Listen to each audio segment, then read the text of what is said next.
Ladies and gentlemen, I present to you the 1995 Mini Cooper British Open Edition.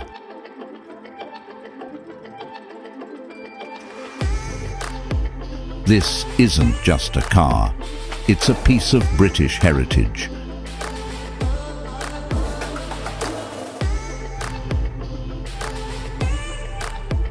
From the winding roads of old Spain to the vibrant pulse of Miami, Florida,